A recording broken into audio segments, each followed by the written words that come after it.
Ekosistem buatan merupakan perkebunan sawit, perkotaan, dan pedesaan.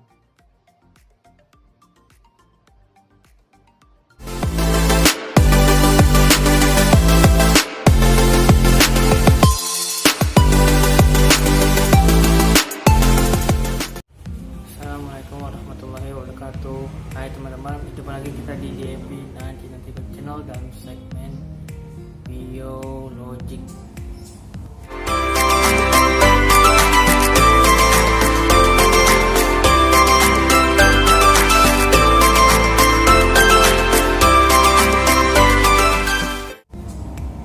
Ya, pada episode sebelumnya kita sudah pernah membahas tentang beberapa macam jenis dari ekosistem, mulai dari ekosistem air, ekosistem darat, lalu juga ekosistem buatan. Nah, kali ini kita tidak akan kembali membahas tentang ekosistem, karena kita akan membahas tentang sistem pencernaan manusia. Oh ya, teman-teman, apakah kalian tahu apa itu sistem pencernaan manusia? Apakah kalian masih ingat ketika kalian pernah mempelajarinya di masa sekolah atau di lingkungan kampus kalian? Jika kalian lupa dan ingin mengetahuinya kembali, simak terus ya tayangan video ini.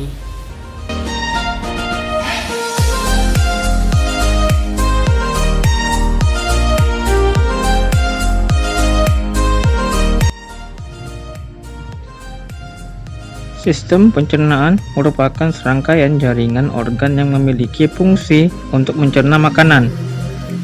Makanan-makanan tersebut akan diproses secara mekanik, yaitu pencernaan yang terjadi di dalam lambung yang melibatkan gerakan fisik dalam tubuh. Tujuan pencernaan ini adalah untuk mengubah ukuran molekul makanan menjadi bentuk lebih kecil atau halus. Sedangkan pencernaan secara kimia yaitu pencernaan yang melibatkan enzim. Pencernaan kimiawi ini bertujuan untuk mengubah partikel makanan yang kecil menjadi bentuk yang siap diserap oleh tubuh.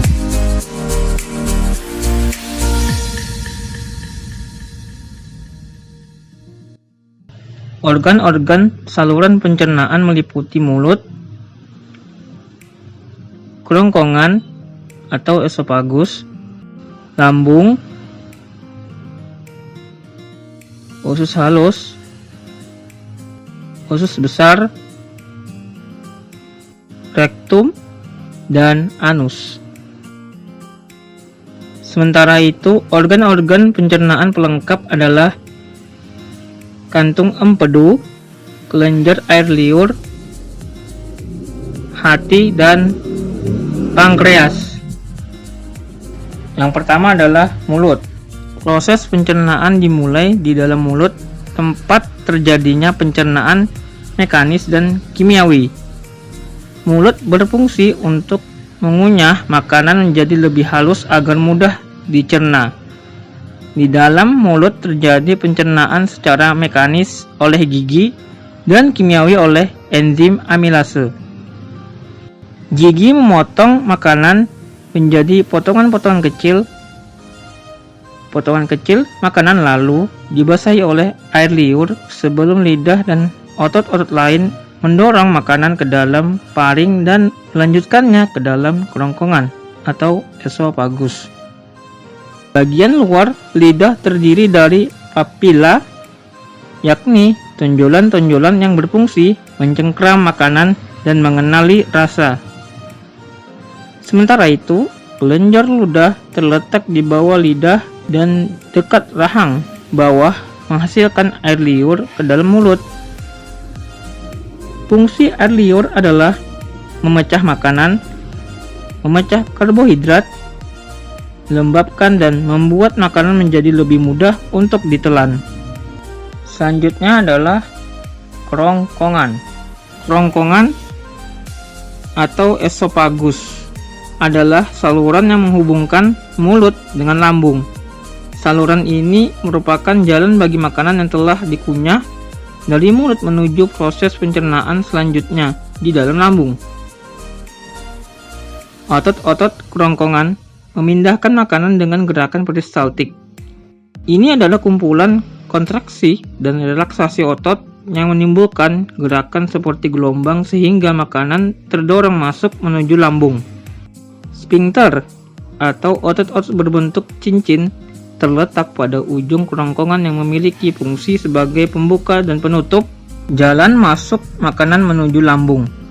Penutup di sini dimaksudkan untuk mencegah makanan dan cairan naik kembali ke kerongkongan.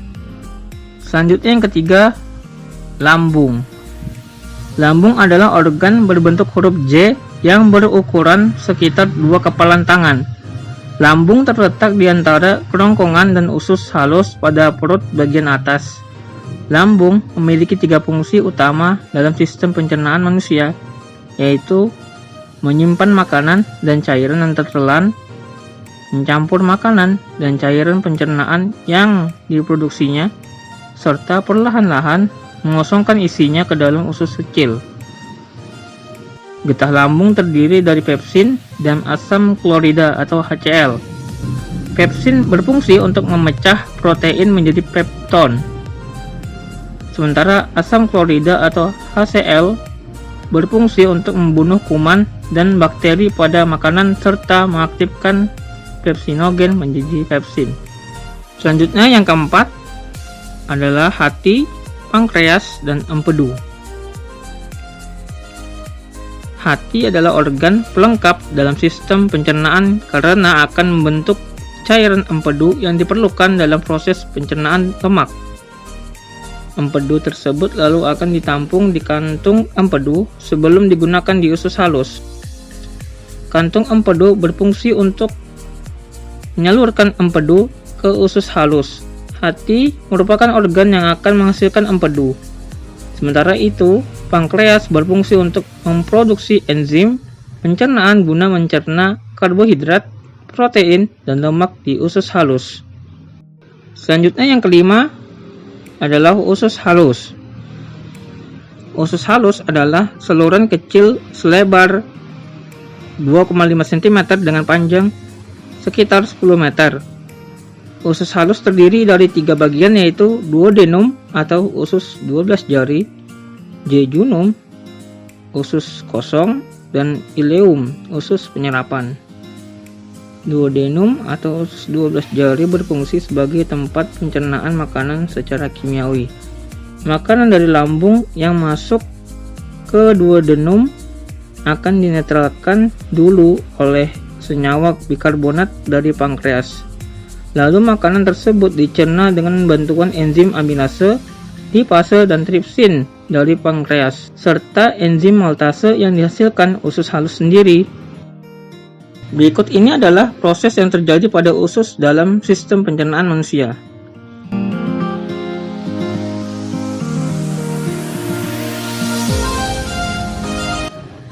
Selanjutnya yang keenam adalah usus besar. Usus besar membentuk huruf U terbalik di sekitar usus halus yang berlipat-lipat. Saluran ini dimulai dari sisi kanan bawah tubuh dan berakhir di sisi kiri bawah.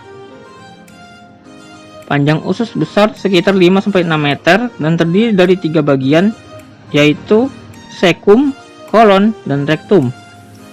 Cecum adalah kantung pada bagian awal usus besar. Area ini menyalurkan hasil pencernaan makanan yang telah diserap oleh usus halus menuju usus besar. Kolon adalah tempat cairan dan garam diserap dan memanjang dari cecum ke rektum. Fungsi utama dari usus besar yaitu membuang air dan mineral elektrolit dari ampas makanan yang tidak tercerna, lalu membentuk limbah padat yang dapat dikeluarkan. Yang terakhir, nomor 7 adalah rektum dan anus. Sisa isi usus besar yang telah menjadi feses kemudian disalurkan ke arah rektum Rektum adalah bagian akhir dari usus besar yang berfungsi sebagai tempat penampungan feses sementara sebelum dikeluarkan dari tubuh. Saat rektum mulai terisi penuh, otot-otot di sekelilingnya akan terangsang untuk mengeluarkan feses, kotoran sisa metabolisme tubuh. Feses nantinya akan dikeluarkan melalui anus. Anus merupakan bagian paling akhir dari saluran pencernaan manusia yang berbatasan langsung dengan lingkungan luar. Fungsi anus tak lain adalah sebagai tempat keluarnya feses.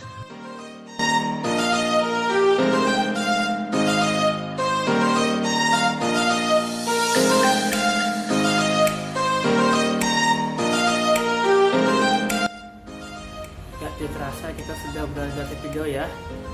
Terima kasih sudah menyaksikan tayangan video ini. Semoga apa yang saya sampaikan tadi dapat dimengerti dan bermanfaat sekaligus memberi pengetahuan baru kepada teman-teman viewers yang menontonnya. Saksikan terus di MP nanti channel. Sampai jumpa di episode selanjutnya dalam segmen biologik. Assalamualaikum warahmatullahi wabarakatuh, and see you soon.